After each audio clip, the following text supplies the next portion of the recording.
xanaa ku ci kay war am rek daa ci mos. xanaa kay lii daal bas. xanaa dolliwaat leen.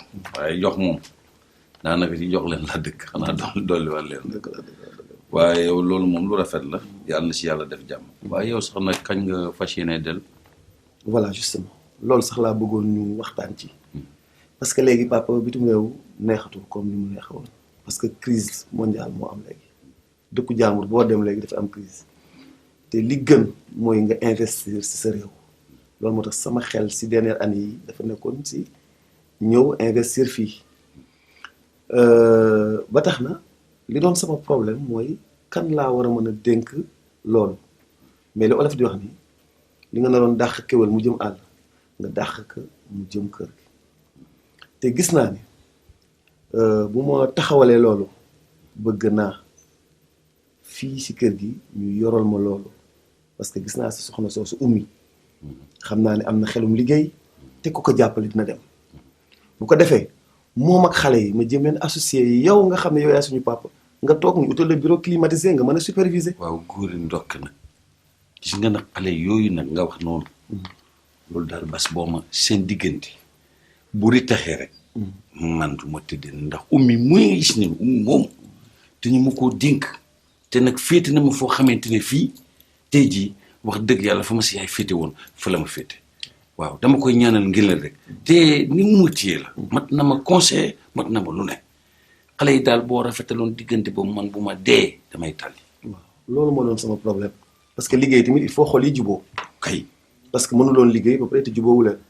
loolu moo tax ma xalaatoon ni seen mbir dina xaw doy waar waaye samay rakk lañu dañ ma déggal dinaa mën a waxtaan ak ñoom du dëgg bu ko defee man fële ma doon toppatoo affaire bureau yi ma jéem leen jële fii yóbbu leen foofu ñu dem fa en attendant bu dekkee si suuf si nag ñu aménager ko comme ça bu ma indee matériel boobu ñu jël ko man ko def si suuf en attendant ko man may def ndànk-ndànk di leen jéem a rapprocher di leen jéem a raisonner ba yàlla def seen xool juboo ñu war a mën a liggéey. kay man daal loolu moom wax dëgg yàlla sama xol sedd na ci. defaloo ko kenn nag mën nga ko defal yaa ngi doxal nag ak njureel waaye daal ummi moom ummi daal la ñuy wax rek moom dama bëgg nii ma ko téyee nga jàppale ma téyel ma ko rek def nii rek ba yëf yi rek collé rek. ba nga xamante ni courant bi day dox normal. incha allah naa def sama kent lay kàttan parce que aussi suñu yaay la aussi. kay jërëjëf ndokk ba nga xamee. parce que bu fi suñu yaay nekkoon noonu lañ koy téye. kay suñu jabaru papa aussi suñu yaay la donc dañuy war a mën a def rek le maximum que possible rek pour jéem leen rapprocher côté boobu moom bul si am dara loo xam ne. la si mais nag lu am ku am xel la ñu koy si ñoom liggéey rek la ma. bas amuñu lu dul mu ñëw ne ma yëgale ma sama saak ci kaw taxawul sax expliquer. bu ñu expliqué woon sax ñun danañ comprendre xam ne kii kat raison bi moo tax mu def lii. mais loolu yëpp fekk ko ci. waaw léegi nga bëgg ci conclure lan. ah mais bas daf ñu trahir. Tafa neexul ba neexul mais bas daf ñu bas waroon a ñëw tey fekkee situation bii yaa ngi dégg dalal suñu xel uuf ñu feral suñuy dangooñ bas amul lenn lu muy def kii dafa mel ni ku ñu liggéey bas nii la ñuy rombee de gauche à droite xamuñ ci moom dara. dara bas anamu du mu ngi ci kër gi. mi ngi ci kër gi mais far mi ngi ci kaw. waaw léegi bas nekk ci kër gi ba pare bëgg leen abandonné. bas de bu yeewoo xam non mais du lan la. bas de tonton Tafa bu yeewoo xam nga lu ñuy wax bonjour dem na yoonam. yéen daal defoon naa ni depuis le début comprendre ngeen bas mais dese ngeen koo comprendre mais bas mu ngi yeewoo ci kër gi. li fi xew bi mu ñëwee ba léegi ak ci ginnaawam yëg ngeen ko xam nga lu ci bari sax yéen a ko wax ah bas depuis loolu wóor na leen wóor yàlla ne bas nekkul ci jàmm nekkul ci salaam diggante papaam ak lu kenn xamul. ak ay gorom mais bas bu leen fàttali doom la bas dafa am beneen taxawaay bu ko war bu dul tekk fi di génne ay paaka ak jaasi ak ay xuloo ak papaam wala ay sërëm bas doom la de responsabilité daf ko gàddu ah yéen ay rakkam ngeen kii ay papaam la conflit bi am na mais bas tey ak dal rek la ci mën a nekk. nga tax mu abandonné ñu. bas mënu leen abandonné. li mu ñuy jox ñu lekk sax on dirait que daf ñu koy jox par je sais pas. lu mu war a def rek la. waaye gis nga lii ñu nekkee moom Tafa ci kër gi. billaay génn fanaan ci bedd mi sax ko gën. ah moo ko gën. léegi nag man. baax na man maa ngi ñëw dem léegi. waaye nag. dafa am loo xam ne bii dama ko gis samay bagage yi. ma xalaat ni lii moom. di nga ko mën a jox xëy na suñu tata Oumy wala sa goro bi. jarul sax lemma si wala sa gore kii kaka yeyoo mu war a dem ca baatam xam naa ku mu doon bul ci sonn te mbirum projet la bu mu jëm koo wax dafa bon wax baaxut làmmiñ cat la fu mu dal mu yàq voilà justement si làmmiñ sox lay ñëw xam nga da nga ni làmmiñ baaxul cat la te nit ñi bu ñu xamee fi nga jëm doo àgg ma bëggoon suñu projet boobu mbirum conteneur yooyu na yem suñu diggante ak yow suñu diggante ñun ñaar ba mbir mi sotti incha allah loolu daal laa bëggoon bu ko kay bu ci am xel ñaar waaw incha allah taal sa loxo ma ñaanal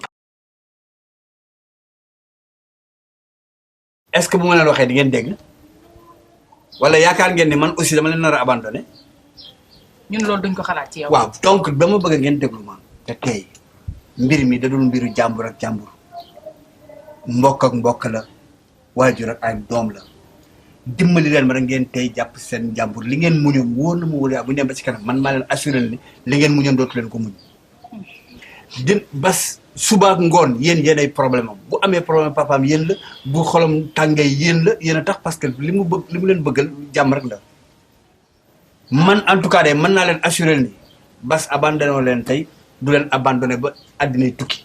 ay yaay daal tey xibaar bi ma la indil. ay doom lu xewati. laa ilaaha illallah yaay bas yaay daal bas dafa mel ni bul bu yàlla sax rek ñëw tufli ko suñu dugg kër gi. waxal man yaay bas nee na daf may utal passeport utal ma visa. may dem Italie di ñëw. Italie ma ni waaw. da nga ma yóbbaale da nga ma yóbbaale yóbbu xaaral ma Italie. ndànk teeyal xam nga ni bu sa mag yi demee di ummi. xam nga ni moos buy dem ba toog. waaw di nga dem. bañ a dem yow tamit. ma ni yaay bas nee na conteneur la ñuy indi Sénégal di dem ak a ñëw may gérer di jaagare. bu ko defee yaay mu mën laa tabaxal étage bu kawe. yóbbu la màkk. amiin defar ba mu baax. mais kon yaag bas da ngeen di fekkante fa léegi. waaw ba mu neex. boobu projet daanu na. looy waxati ni. waaw léegi nag xoolal. yow boo yeggee rek. waaw préparer ma samay appartement ak samay nécessaire. ma ne bu la dara naqari. comme coof rëcc na ma Sénégal moom. ma yeggee Italie loolu lay jëkk li jëm. yaay sama rakk loo bëgg yàlla na jàmm. wax leen ko ndànk. dëgg de dañ koy wax nag yow tamit. ndax sama gaay moom bu ko déggee. xanaa xëpp ci suuf lay def. da ko yëg yaay ba nga ko yëg de. baal ba ma jóg. suba ak ngoon ci seen mbir la ñu nekk gis nga lii jàmm ji wax nga ko léegi li ñuy fexe maag bas mooy ngeen génn kër gi ñu utal leen fu baax fu ngeen dem nekk bu ngeen fa nekkee nekk seen jàmm dootu leen xatal bu boobaa ñu mën a xam nan la ñuy maslaak seen papa ñu dem ba jàmm dox ci kër gi loolu daal laa leen mën a wax mënu mën a wax lépp rek bu ngeen ma déggalee daal dimbal leen ma bu nekkee ci kaw bàyyi leen ko foofu bu leen xuloo bu leen xeex santewu ma leen ko xam nga li ma la bàyyi leen ma rek lii ci kanam rawuli bët dinañ leen génn fii yóbbu leen ci condition yu baax ngeen toog noppalu ñu dingu di diggante waajur ak doom ñu seet nuñ koy maslaa nuñ koy waxtaane ba rafetal ko. parce que li ma wax leer na nee naa ci waxtaan ak yow waxtaan naa ci yow moom nag moom na toog toogaayam rek nag. moo yow doom te ngaa noppi. baay bi anamu nu mu mel léegi. nim xar. waaw Basi anamu ba muy soog a egg si nu mu meloon. tàng ci xaat waaw léegi moo ko rumbax. moo yow doom baal ba ma dellu ci Salif muuma. di rek yaay dàbbali rek. daanaan la de nan la yow loo waxati yow. Italie rek de dafa ba mu baax. man li ma leen wax bu ngeen ma wóoloo rek dama xam ne ñëpp jar ko ñoom dañuy tëru teggi leen te déglu ma lu leen jaaxal woo ma bàyyi leen noonu rek maa ñëw dem léegi daal waaw mais fi rek ku leen nag lu leen di kii nii rek la. c'est pas facile. waaye après maa ngi dara gis quoi. kenn mosu ko. ñu def toog dégg ñu taxaw.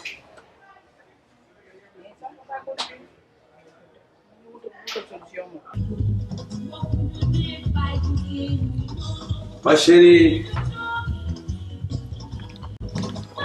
waaye yow looy fu ñaaral ni di ko ay lex ni lan la lu xew takam ku xam lu ma la indil bàyyi sa wàcceel sa lex yi nii nga ko def nii ngay newe nii rek doo peer tuuti sax dina la waaye lii lan la nii. way daw Samba. waaye yow. bébé yaa def lii. mi ngi noonu li ko mënul ba wolu yàqu yow. ni yaa def lii ci mbay. ma ne jaara nopp yaa ngi nii amul nu ma kontaanewul ci yow. tey lii. xoolal te nag am na loo ci xamut sama benn xarit waaw. buy dem Londres ke ñëw moom laa koy yóbbante mu tànnal ma fa mu gën a ñett kese la ci indi. nga ni ma lan yow. benn yaayu jabaram. benn jabaram bu ci des yow mi. ma ne kuy wër ngand ba ak si yow. gaare. te nag. waaye ñaata nga ko jëndee nii ni jar. 500 000 francs. 500 000 francs. waaye mais yow jar na lopp loolu. da nga def lu rëy. te xoolal ku def lu rëy am lu rëy. waa léegi ma wax la. léegi loo ci bëgg ni lii. takkal ma ba mu rafet. kay ndokk ba nga xamee loolu. xoolal. maa koy takk nag bu mu très bien.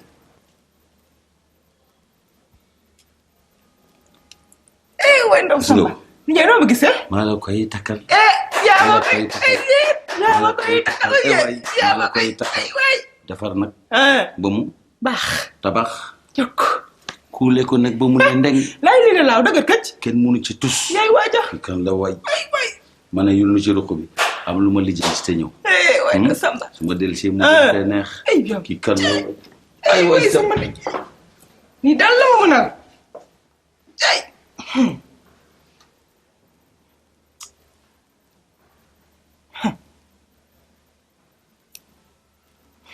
gis nga collier bi balaa nga waxoon xam sama papa tey collier bi tey ma dem jël ko jox ko. waaw niki nga jox ko tata. gis nga bu subaa ba mu jox la ko ba pare. waaw du la mës a wax ni man maa ko jox. sa papa nag melul noonu. li xaj bi wax rek. ko xamul. gamu ko de.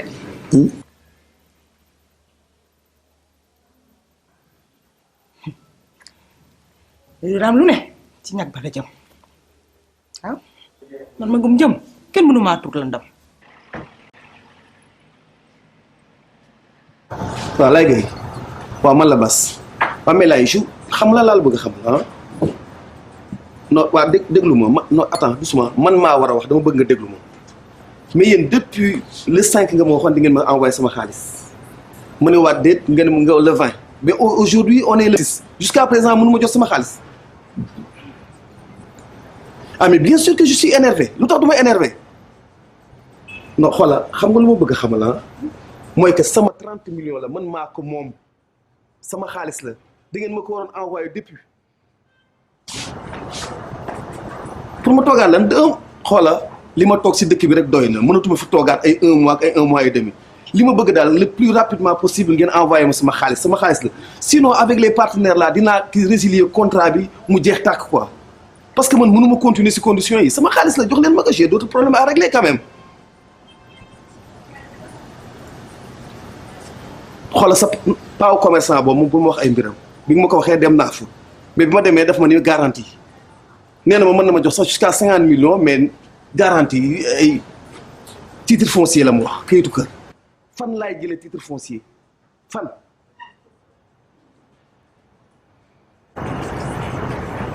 non léegi ni nga def mooy lenn jéemal nga woo paa bi yow paa bi si boppam le commerçant la. nga jéem ko wax ni mais yow yaay jël garantie bi mais pas man aw ma ay garantie ay titre foncier de yow nga jël garantie bi moo mënee jox les 50 millions bu ko mënul nag man je sais comment je vais faire et le plus rapidement possible. ok léegi après loo ci xam nga woo. ouais ok ciao. m'énerve ce mec là. waaw bas looy ñàngal di sant ñii xoolal tu sais ñii dañ lay énerver quoi. parce que da ngay am confiance ci ñoom di liggéey ak ñoom. waaw. depuis loolu xam nga maa ngi bëgg a yàgg Sénégal. ñu war ma virer sama 30 millions mais 30 millions yi dama ko soxla.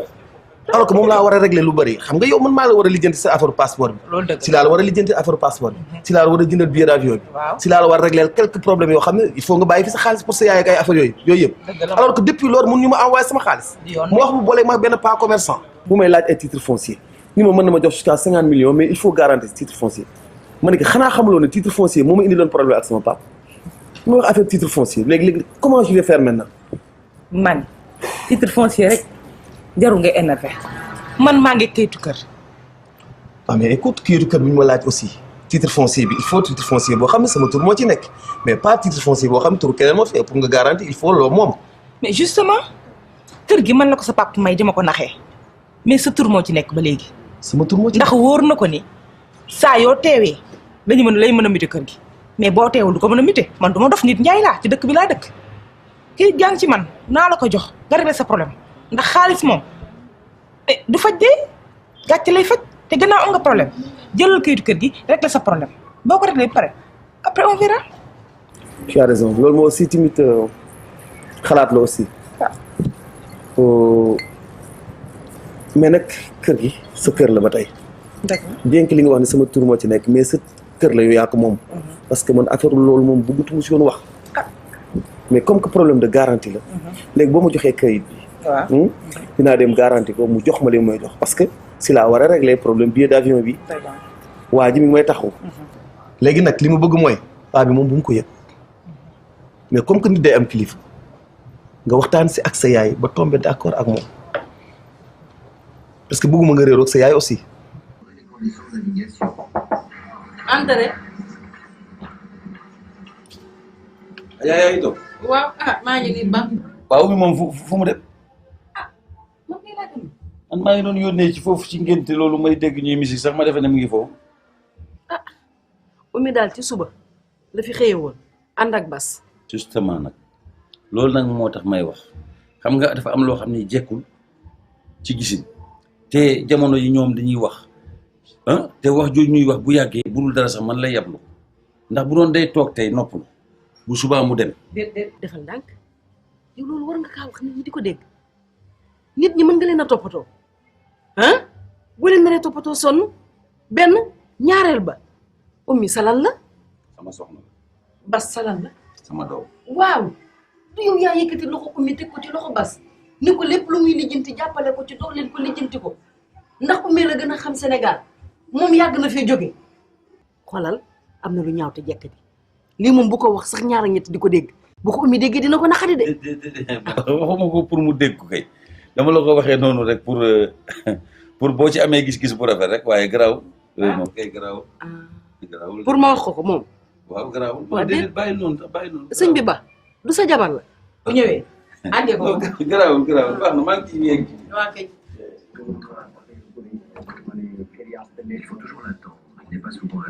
xalal bu ci am lenn looy xalaat sa papa moom il n'en est même pas question ma ko koy wax bu ma demee naa waxtaan ak sama yaay mu jox ma kayitu kër gi ndànk jox la ko nga régler sa problème. jeex na ci rek jeex na jeex na léegi boo ñëwee après nga jox ma affaire passeport. waaw bu ñu àggee incha allah. ñii dañ lay baal ma si affaire li ma énervé nii mais loolu du dara. non tu sais dafa neexul ñu yoral la sa xaalis ba pare war la ko jox ba pare di la wax loolu de gauche à droite tey suba ëllëg ngoon donc il faut moom moo gis ni ma waxee si tool bi mais xam naa ne xam nga moom si lii quoi je m'excuse encore. voilà jógal sax moo xam. jógal am na lu ma lay waat.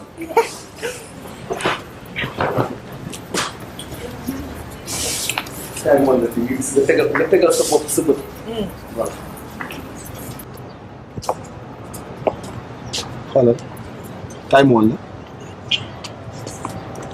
xoolal lii lépp gis nga lii nag lii lépp ay conteneur lii lépp ay conteneur la Dakar boo fi xool lan nga fi gis bateau conteneur ay immeuble et lii lépp xaalis moom moo ko defal gis nga c'est dommage que ñu bëri mënuñu exploiter affaire yi quoi affaire conteneur yi mooy que xaalis bu bëri la gis nga fa la ñuy dem nag waaw dañu fa dem pour uti xaalis waaye investissement bu fii la. fii la moom. gis nga des na fii ak 3 ou 4 ans yoo xam ne ci kanam ku investirul fii sa dëkk ñàkk nga. parce que lii alal ju bari la. gis nga man Europe bi ma doon dem cette fois ci bu ma delluwaatee. waaw xam naa ne moom yow laa fay bàyyi nga ut sa ut xaalis. waaw mais bu ma ñëwaatee. gis nga conteneurs yi ngay gis nii. waaw mën naa ci indi de 30 à 50 conteneurs par 2 mois yu nekk. moo dëgg sax. te bu boobaa investissement bu bari la mën naa ci liggéey xaalis. comme ça ma mën a am ci immeuble yi gars yi di am pourquoi pas dafa jot moom. ah mais toog fële rek ay 30 ans 10 ans après 20 ans 30 ans ba màgget mais mieux vaut nga ñëw sa dëkk investir lii nag laa bëgg yow maam ko tiens-toi bien gis nga conteneur yi lii nii ak immeuble yi waaw wala nga ci téye lu bëree bëri bëri xam nga man defekat laa non loolu foog ma am ci loolu moo tax ma bëgg la encouragé ragal dara Let me show you a better day. See, morning will come, and all of your days will be bright as the sun. So all of your fears, just cast them on me. How can I make you see? I'll be your cloud in the sky. Be your shoulder when you cry. I hear your voices when you call. I am your man.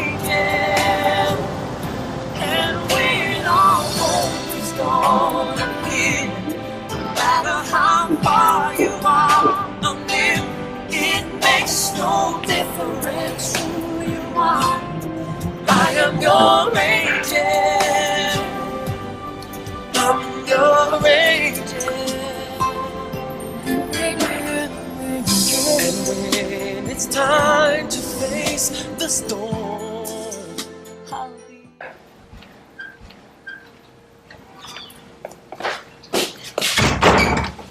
waaw Oumy. oui. lettre bi ma ñëw fekk ci biir salle bi kan moo ko fi. ah man de dama génnoon xaaral ma laaj sama yaay ba xam. yaay. yaay. naam. yaay kaa wuyu. lu xew mbaa jàmm la. lii lay laaj ko fi. lettre bi laa ñëw fekk ko ci salle bi di laaj kan moo ko fi. ah waaw enveloppe bi dama lañ fi fekkoon sànq jox ma ko. waaw ma tegoon ko foofu ci kaw taabal ji ci salle bi. mais man lettre bi li ma ci jaaxal mooy li ma ci gis xanaa ñoom dañoo juum ay dama war a dem wuy ji agence mu wax ma kër gi ñaata la koy luwe xanaa sama kër kenn du ma ko luwe man. kayit gi ban tur ci ne. mbay ba la